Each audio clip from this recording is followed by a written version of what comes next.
pajak kos beres, bisnis kos lancar.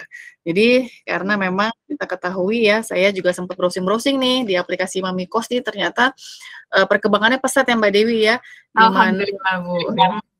di mana penggunanya pemilik kos sampai 140.000 ya Mbak Dewi ya? Iya betul sekali Bu, sudah mau hampir di seluruh Indonesia juga. Di seluruh Indonesia sampai 140.000 jadi luar biasa. Nah ini sebelum kami memulai lebih lanjut mengenai aspek perpajakan dari bisnis kos, izin kami menyampaikan terlebih dahulu Bapak Ibu bahwa karena kita berdasarkan data ya, kita ketahui kebanyakan pemilik usaha kos ini adalah termasuk di dalam kategori UMKM. Gitu ya, UMKM. Nah, UMKM ini kan batasannya diatur di dalam Kementerian Koperasi ya dari sisi jumlah modalnya, jumlah omsetnya ya seperti itu ada batasannya. Nah, ternyata di Indonesia ini UMKM ini luar biasa merupakan tulang punggung perekonomian di Indonesia. Karena jumlah unit dari UMKM sendiri itu jumlahnya sampai 99% Bapak Ibu, artinya udah hampir seluruh usaha di Indonesia ini UMKM. Kemudian penyerapan tenaga kerja dalam usaha UMKM juga sangat tinggi. Demikian pula dengan kontribusi dari UMKM ini terhadap produk domestik bruto. Nah, karena ya peran yang begitu besar di dalam UMKM, maka memang pemerintah memberikan perhatian khusus, termasuk juga nanti di dalam ketentuan atau perlakuan perpajakan kepada usaha kecil menengah yang mana seperti yang saya sebutkan tadi mungkin banyak ya, banyak di antara Bapak Ibu yang termasuk di dalam kategori ini. Sehingga nanti harapan kami kemudahan-kemudahan yang akan diberikan ini juga akan turut memudahkan Bapak dan Ibu sehingga memperlancar Bapak dan Ibu dalam menjalankan bisnisnya. Nah, kemudian di slide selanjutnya saya ingin bercerita juga mengenai manfaat dari membayar pajak. Boleh slide-nya menyesuaikan Mbak Dewi? Bahwa ya manfaat bayar pajak ini menjadi topik yang kami pahami menjadi sangat perlu disampaikan terutama di saat-saat sekarang ya Bapak Ibu ya, di mana pemberitaan seperti kita ketahui sedang ramai sekali, namun izin mungkin kita tidak membahas dalam forum ini ya karena apa yang telah terjadi, apa yang sedang ramai, yang sedang mungkin Bapak Ibu saya yakin juga mengikuti pemberitaannya, itu biarlah menjadi ranah pihak yang berwenang ya Bapak Ibu untuk dapat diproses sesuai dengan ketentuan. Namun yang menjadi hikmah atau evaluasi bagi kami ternyata dengan adanya kasus ini semakin membuka mata kami bahwa memang masih perlu disampaikan kepada masyarakat mengenai manfaat membayar pajak ya karena ternyata sebagian besar juga kalau dari sosmed ya saya yakin kalau bapak-bapak di sini sudah paham gitu ya bahwa membayar pajak itu memang bukan kepada orang pajak gitu kan, membayar pajak itu ke bank gitu kan Mbak Dewi ya. Jadi membayar pajak itu dilakukan ke bank langsung ke kas negara yang mana kemudian pemanfaatannya adalah sesuai dengan definisi pajak ya, bahwa pajak itu merupakan kontribusi wajib warga negara kepada negara yang digunakan untuk sebesar-besarnya kemampuan rakyat. Dalam bentuk apa? Dalam bentuk pembangunan ya, seperti infrastruktur, kemudian ada juga dalam BPJS ya, kemudian ada pendidikan sekolah gratis, misalnya nanti di slide selanjutnya akan ada lebih detail sebenarnya kemana sih uang pajak yang kita bayarkan gitu supaya dan ini memang ternyata menjadi sangat krusial ya perlu disampaikan kepada masyarakat ya kemudian termasuk juga untuk Bapak Ibu semua mungkin perlu dipahami bahwa KUR ya fasilitas KUR kredit UMKM melalui bank-bank milik pemerintah itu juga merupakan penyisihan dari dana APBN yang mana kita tahu penerimaan dalam APBN itu sebagian besar memang ditopang dari pajak.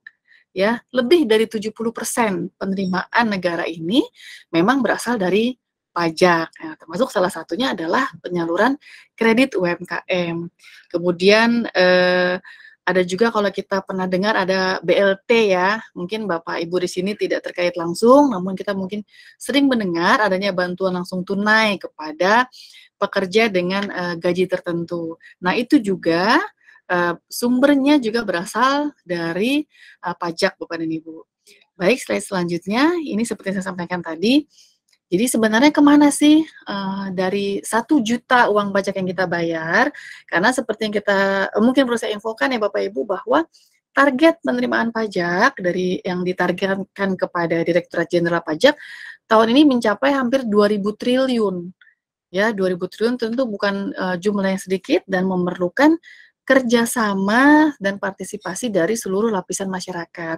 Nah, nanti hasilnya jika sudah tercapai dan alhamdulillah sudah selama 2 tahun ini kinerja Direktorat Jenderal Pajak menunjukkan target penerimaan itu tercapai setelah berapa belas tahun yang lalu gitu ya, 12 tahun lamanya kita tidak pernah mencapai target penerimaan pajak.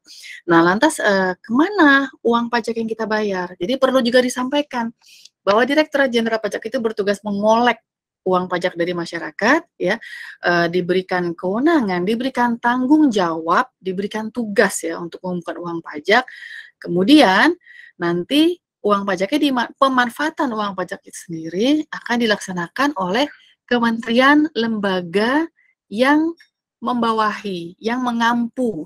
Misal di sini di slide Bapak di slide yang kami tayangkan kan ya, ada untuk misalnya kesehatan itu ya dari 1 juta ternyata 51.397 itu untuk kesehatan. Nah, itu berarti nanti ada kementerian yang menaungi bidang kesehatan itu yang akan membelanjakan. Kemudian ada perlindungan dan lingkungan hidup, berarti Kementerian Lingkungan Hidup nih yang akan memanfaatkan uang ini, uang dari pajak yang kita bayarkan untuk kelestarian lingkungan hidup misalnya. Untuk pendidikan, di sini ada 62.000, berarti di Kementerian Pendidikan yang akan diberikan tanggung jawab untuk memanfaatkan dana ini. Nah, ini perlu kami sampaikan Bapak dan Ibu ya, karena supaya kebetulan ini momennya sekarang sedang perlu disampaikan ya Mbak Dewi ya, bahwa karena ini saya sampaikan di awal supaya nanti sebelum kita mengetahui apa kewajibannya, kita tahu dulu nanti ketika kita melaksanakan kewajiban kita itu sebenarnya kemana uang pajaknya. Nah, ini datanya Bapak dan Ibu ya. Kemudian ada perlindungan sosial, ada keamanan dan ketertiban umum, di situ jelas semuanya ada. Yang mana masing-masing belanjanya sekali lagi dilakukan oleh kementerian lembaga yang berwenang.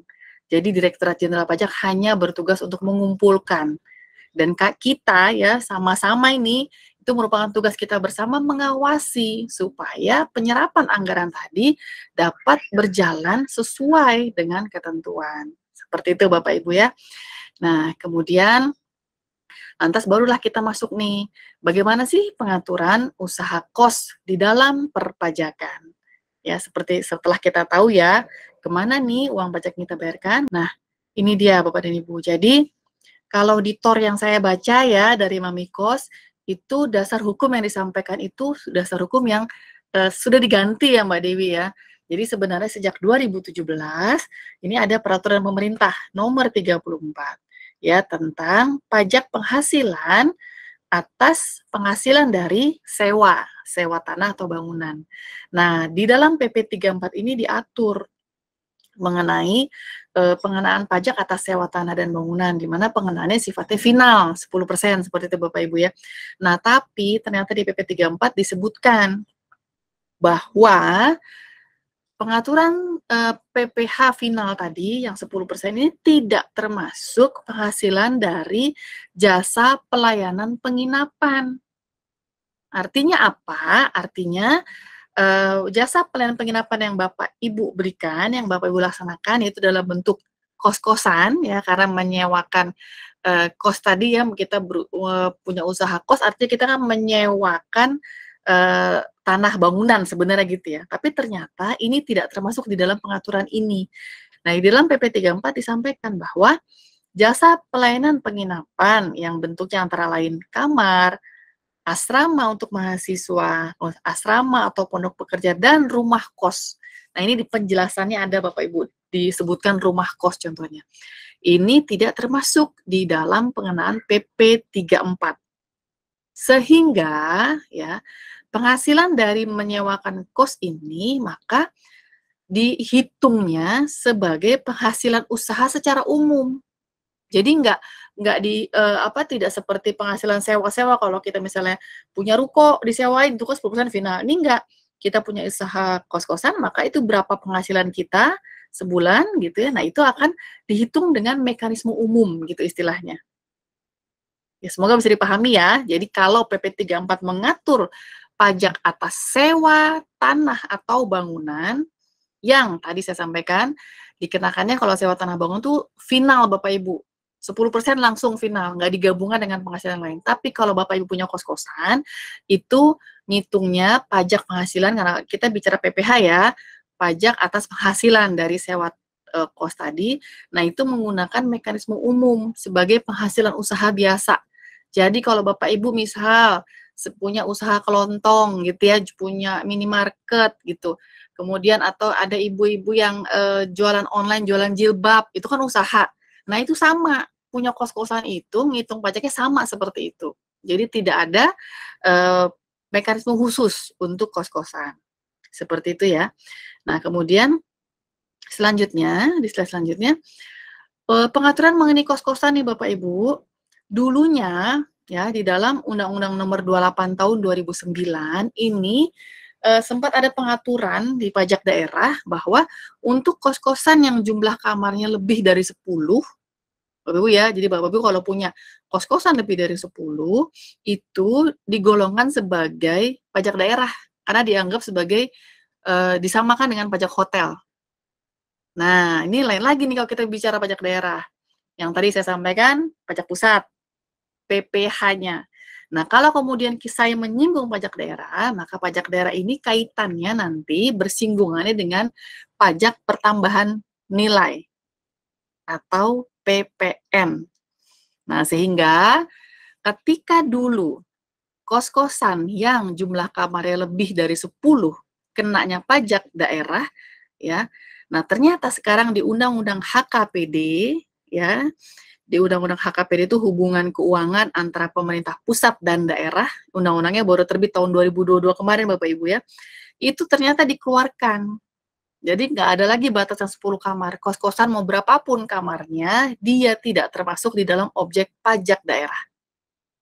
Ya, sehingga tadi saya sampaikan kalau kita bicara pajak daerah, maka bersinggungannya dengan PPN. Kalau PPH itu pajak atas penghasilan yang kita terima sebagai pemilik kos. Kalau PPN itu pajak atas konsumsi, pajak yang ditanggung oleh end user. Dalam hal ini berarti adalah yang ngekos, gitu ya, yang menyewakan ruangan. Nah, itu kalau kita bicara PPN. Nah, dengan tadi si kos-kosan ini lepas dari pajak daerah, berarti sudah masuk ke pajak pusat nih ranahnya nih. Tapi kalau kita bicara PPN, Bapak Ibu, jangan khawatir, ini tidak serta-merta langsung dikenakan kepada semua pengusaha kos. Karena kalau bicara PPN, pajak pertambahan nilai, ini adalah kewajiban pemungutannya hanya dikenakan kepada pengusaha tertentu, ya, atau pengusaha kos yang omsetnya sudah lebih dari 4,8 miliar selama 1 tahun. Ya, sekali lagi ya, berarti dengan adanya konsekuensi si kos-kosan ini keluar dari pajak daerah, maka sudah menjadi ranah pajak pusat, sehingga kalau Bapak Ibu omsetnya ya dari kos-kosan atau dari usaha yang lain lebih dari 4,8 miliar selama 1 tahun, maka Bapak dan Ibu sudah wajib dikukuhkan sebagai pengusaha kena pajak. Ya. Oke, Berhastia Budi sudah alhamdulillah kabar baik kos-kosan tidak lagi jadi pajak daerah. Iya betul Bapak Ibu. Jadi kalau dulu lebih dari 10 pajak daerah, sekarang enggak. Nah, tapi kalau Bapak tadi ya Gerahastia Budinya kemudian omsetnya dari usahanya lebih dari 4,8 M, maka harus memungut PPN. Pak ya, PPN atau pajak pertambahan. Tapi kalau PPN yang menanggung adalah yang kos. Nanti mekanisme bagaimana di slide selanjutnya. Semoga sampai sini clear ya. Nah, sekarang kita masuk ke tahapan dari tata cara pelaksanaan kewajiban perpajakannya. Jadi tadi kita bicara PPh sudah clear bahwa ngitungnya umum, sama seperti usaha yang lain, sama ketika Bapak Ibu jualan jilbab, sama Bapak misalnya jual motor, mobil, itu ngitungnya umum, nggak ada perlakuan khusus. Nah, kemudian hati-hati dengan PPN gitu ya, artinya kita harus siap nih. Kalau omset kita di atas 4,8 berarti akan ada kewajiban sebagai pengusaha kena pajak. Lantas bagaimana tata caranya? Nah ini, dalam kewajiban perpajakan ya ini hanya 4 tahap ini Bapak Ibu. Pertama tentu mendaftarkan diri. ya untuk mendapatkan NPWP, nomor pokok wajib pajak. Karena apa ya? Karena untuk kita bisa lapor bayar kan harus ada identitas. Nah, ini dengan cara mendaftarkan diri sebagai langkah pertama.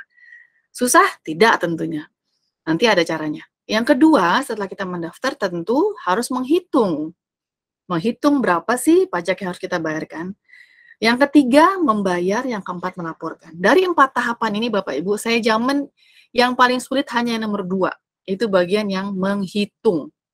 Karena mendaftarkan gampang secara online, membayar pun asal ada uangnya, langsung dibayar ke bank, ya, itu juga sangat mudah, melaporkannya juga secara online sangat mudah. Memang bagian yang paling sulit dari pajak ini, terutama PPH, itu adalah menghitung.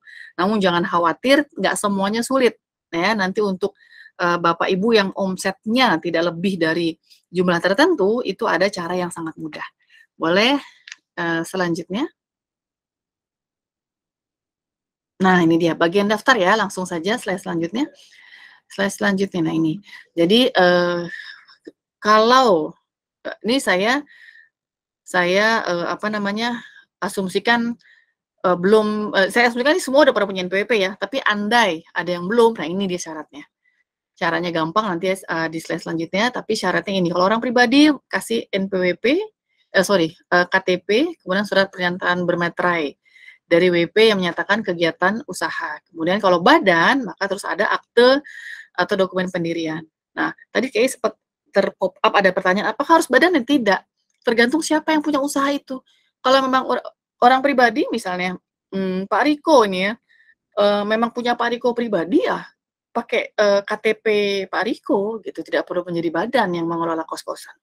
Ya, kemudian kalau badan usaha syaratnya pakai akte pendirian, fotokopi KTP NPWP dan tadi salah satu pengurus dan juga surat pernyataan. Nah, bagaimana cara pendaftarannya? Boleh di slide selanjutnya. Nah, cara pendaftaran ini dia, secara online Bapak Ibu, ya, melalui e-registration. Jadi ada di webnya, alamatnya di www.pajak.go.id, dan di sini di slide yang sudah saya kirimkan ke Pak Miftah ya, sudah ada link tutorial pendaftaran NPWP. Jadi sangat mudah Bapak Ibu. Ya, oke. Ini sudah banyak pertanyaan, nanti akan kita bahas dalam sesi tanya jawab ya Bapak Ibu ya. Selanjutnya, cara menghitung ya, setelah pendaftaran mungkin cara menghitung Mbak Dewi. Nah, ini dia. Ini ya cara menghitungnya, skema penghitungan pajak dari wajib pajak orang pribadi.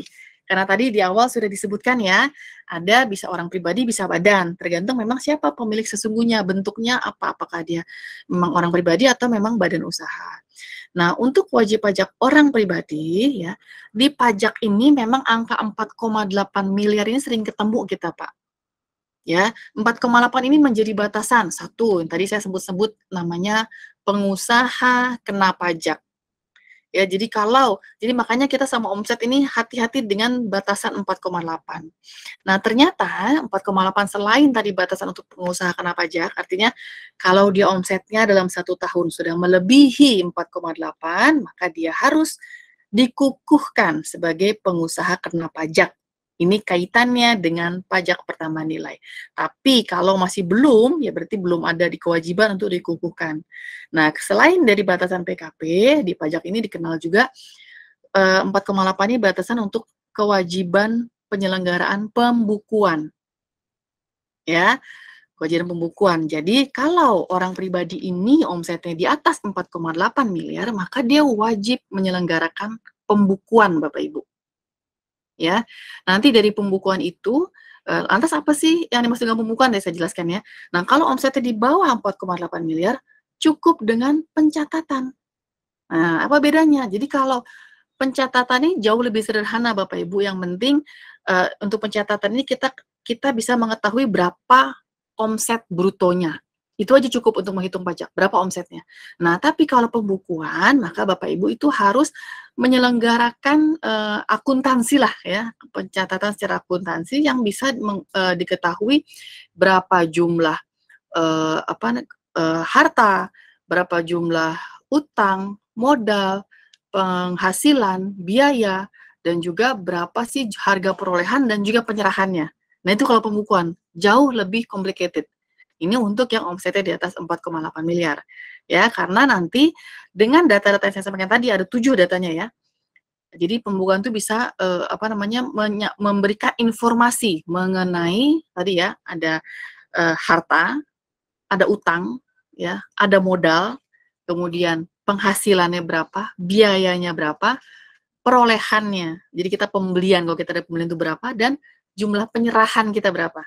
Nah itu kalau pembukuan, itu harus jelas, karena nanti dari situ akan dihitung berapa PPh-nya. Ada step-stepnya menghitung PPh dari penghasilan yang kita terima dikurangi biaya-biaya. Ya, nah, namun kalau pencatatan, tadi sekali lagi cukup omsetnya saja. Nah, untuk yang di bawah 4,8 yang menyelenggarakan pencatatan, ini bisa 2 cara Bapak Ibu, bisa dia menggunakan norma penghitungan. Ya, ini nanti ada aturannya.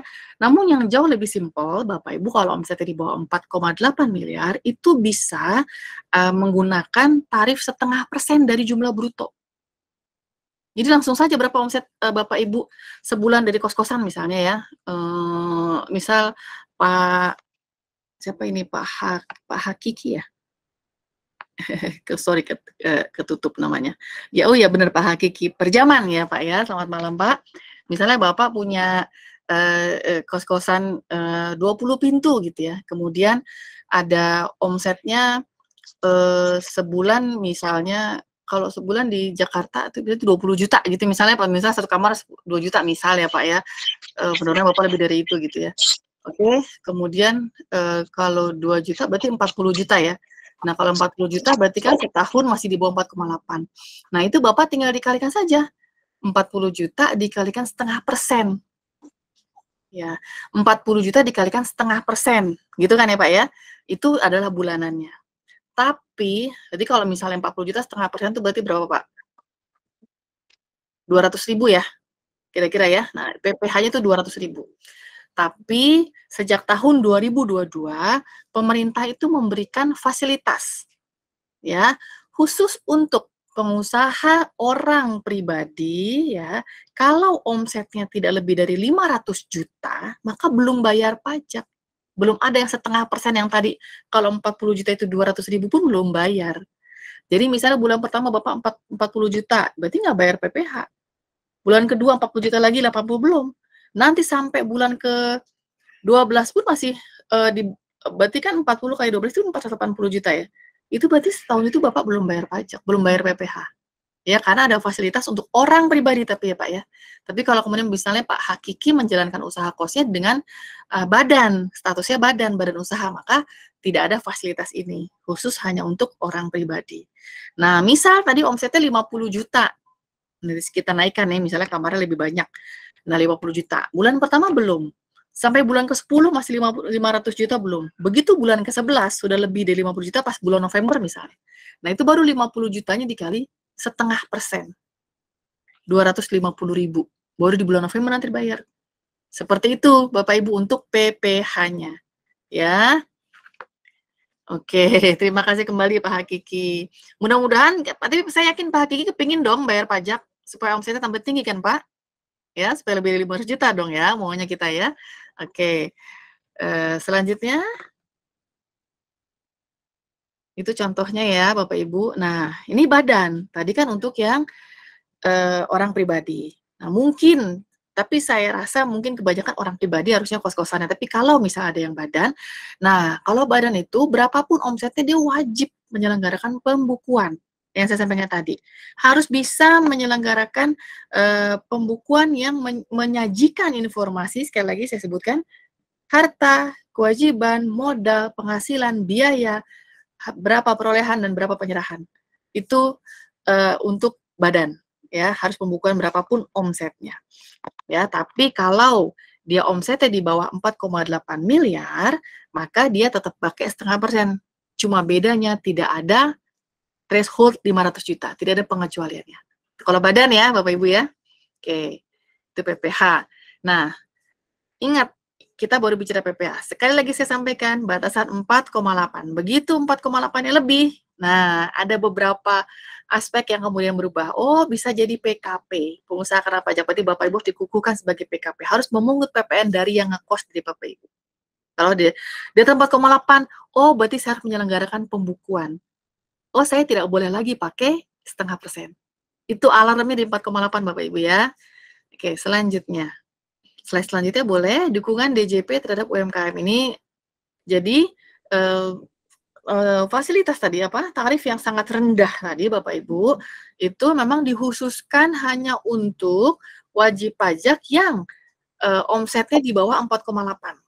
Ya, yang tadi usahanya usaha kecil. Tadi di slide awal saya sampaikan pemerintah memberikan dukungan penuh ya kepada UMKM. Maka tidak semuanya, karena kalau kita bicara pajak penghasilan secara prinsip, secara umum, secara dasar, pajak penghasilan itu adalah pajak yang dikenakan atas penghasilan. Artinya penghasilan dari brutonya berapa omsetnya dikurangi biaya-biaya. Kalau ada sisanya itu yang boleh dikenakan pajak, gitu ya. Tapi kalau misalnya tidak ada, misalnya rugi karena biaya yang lebih besar terus dia rugi, maka tidak kena pajak, harusnya seperti itu. Tapi untuk mendapatkan angka itu ya, UMKM kan perlu menyelenggarakan pembukuan yang saya sampaikan, harus menyampaikan 7 informasi tadi secara akuntansi. Nah, mungkin agak sulit kan? Nah, sehingga pemerintah, dan kalaupun ada labanya, itu tarifnya besar ya. Kalau orang pribadi paling rendah 5%. Kalau dia dibentuknya badan, tarifnya 22% ya. Nah, itu kan menyulitkan. Maka untuk menyederhanakan, diberikanlah tarif yang sangat rendah, 0,5%, tapi dari bruto. Gitu ya Bapak Ibu ya. Nah, tarif yang 0,5% dari bruto ini sifatnya tidak selamanya.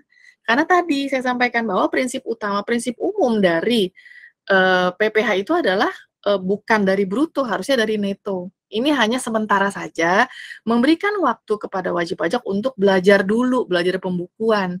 Nah, sehingga dikasih jangka waktu bisa manfaatkan tarif 0,5% ini Bapak Ibu.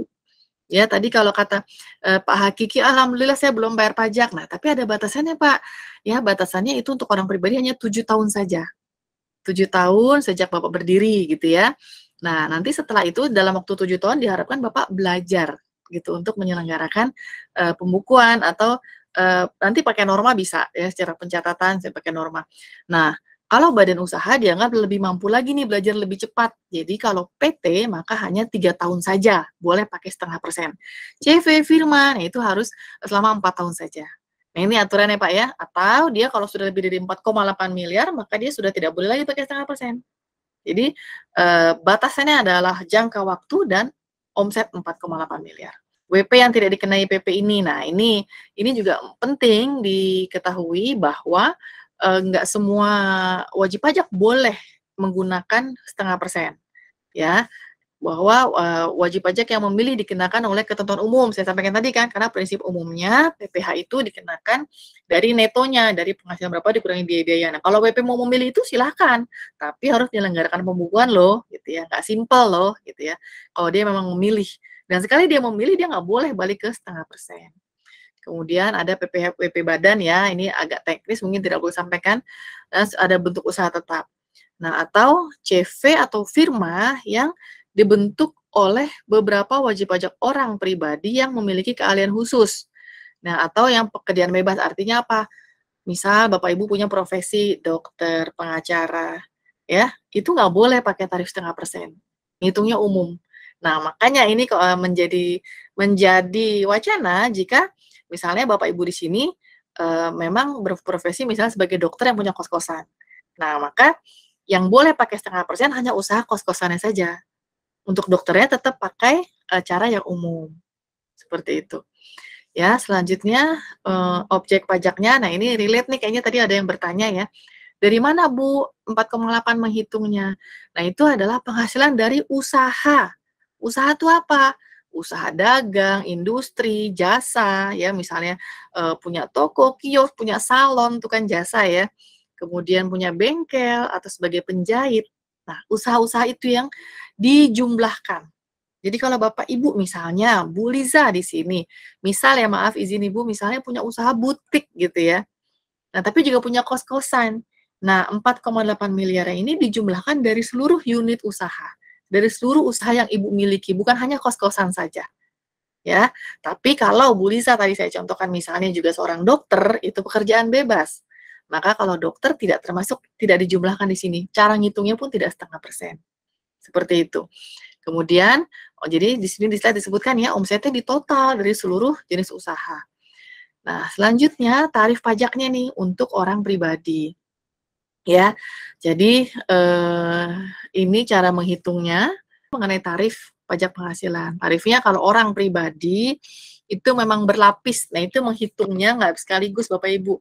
Ini dalam hal kalau Bapak Ibu menghitungnya nggak pakai 0,5%, ya, mau pakai cara yang biasa. Nah, itu cara yang biasa artinya pakai pembukuan gitu ya. Nah, kemudian itu ada lapisan tarifnya. Dan saya rasa dia takut membuat Bapak Ibu bingung ya. Saya anggap Bapak Ibu pakai tarif 0,5% aja lah yang lebih gampang dan lebih murah. Tapi kalau emang ada yang mau cara menghitung begini, nanti bisa kita lanjutkan dalam sesi tanya jawab. Itu ya. Nah, kemudian kita beralih ke slide selanjutnya, pencatatan. Ya, tadi kan kalau apa namanya, orang pribadi kan boleh pakai pembukuan, boleh pakai pencatatan. Ya, yang pembukuan jelas harus ada biaya-biayanya tuh. Nah, kalau pencatatan gimana sih? Tadi saya sampaikan ya, bahwa pencatatan itu ini mohon izin saya lupa belum mengganti ya, dasar hukumnya bukan Per 4, yang terbaru adalah PMK 54 Bapak Ibu tahun 2021 ya, nanti boleh dicatat sendiri PMK 54 tahun 2021. Ini pengaturan mengenai pencatatan penghasilan. Tapi sebenarnya intinya adalah oret-oretan biasa aja Bapak Ibu, nggak usah susah-susah, yang penting ketahuan berapa omsetnya supaya untuk dapat dikalikan ke 0,5% tadi. Ya, nah selanjutnya Bapak Ibu juga mungkin kami infokan bahwa kita di Direktorat Jenderal Pajak ada aplikasi namanya M-Pajak. Aplikasi M-Pajak ini boleh dilihat di handphonenya ya, boleh dicari di App Store, M-Pajak, itu bisa di-download. Nah, di sini, di aplikasi ini tersedia tuh fitur untuk mencatat tadi, membuat pencatatan tadi untuk UMKM. Jadi untuk sebagai pegangan ya, sebagai notes Bapak Ibu, berapa sih omsetnya? Nah, itu bisa dicatat di situ di M-Pajak. Kemudian di M-Pajak ini juga ada fasilitas bisa melakukan pembayaran atau membuat kode billing.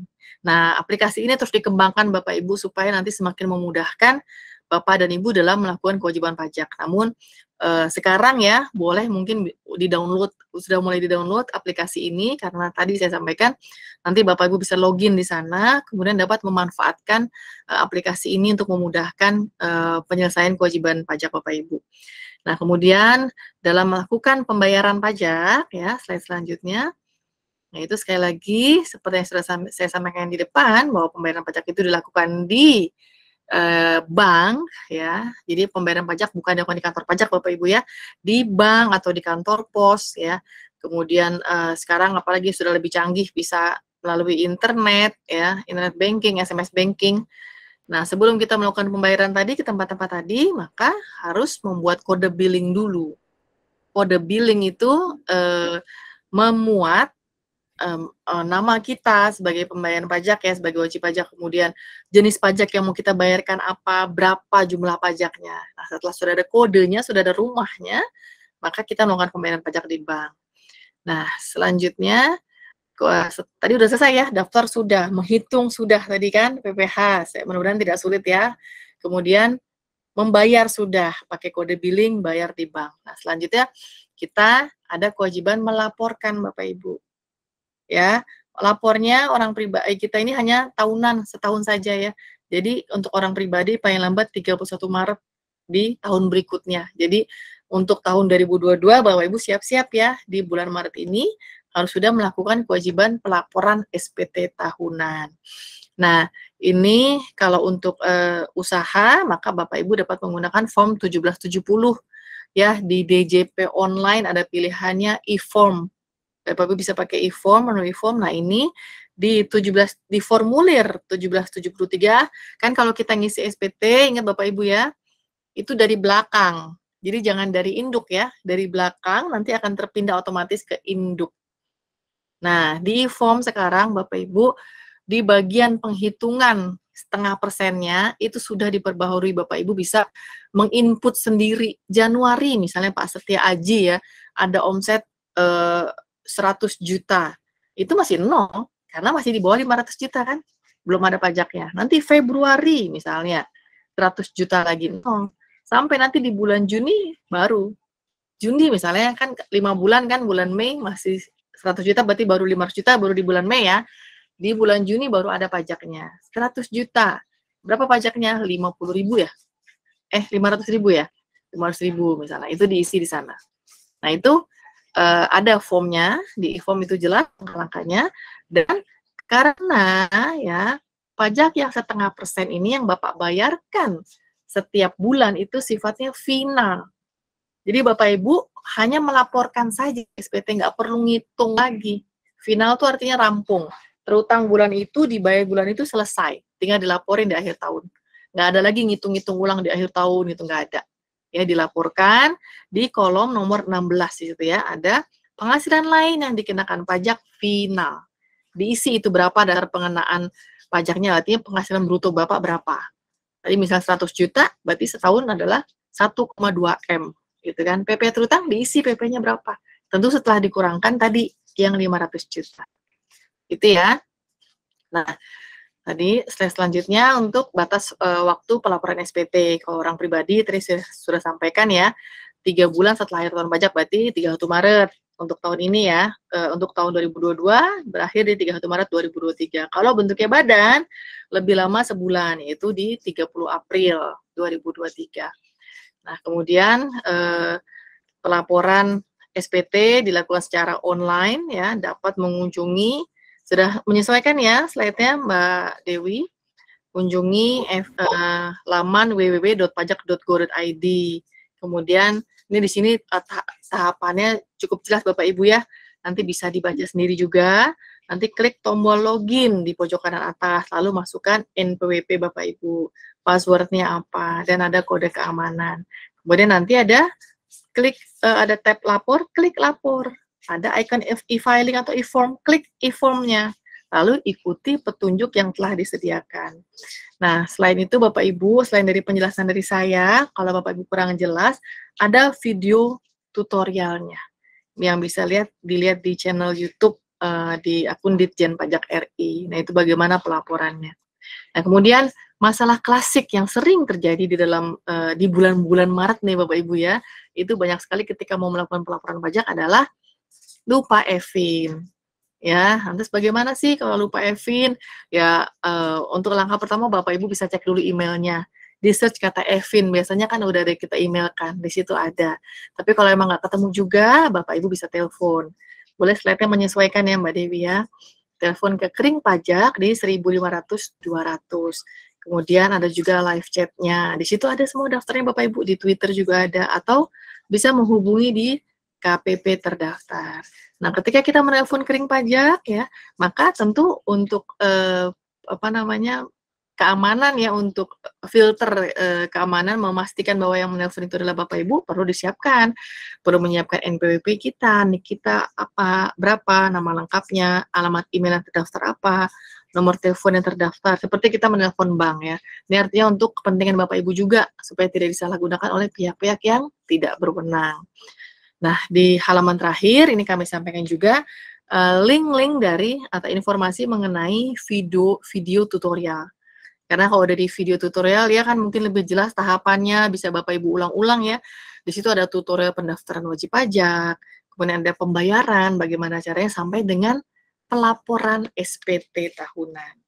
Ya, demikian Bapak Ibu yang bisa saya sampaikan, dan ini saya lihat tadi sudah banyak pertanyaan yang bermunculan, mungkin bisa kita lanjutkan dalam sesi tanya jawab. Terima kasih dari saya mohon maaf apabila ada kekurangan dalam penyampaian, dan kita lanjutkan.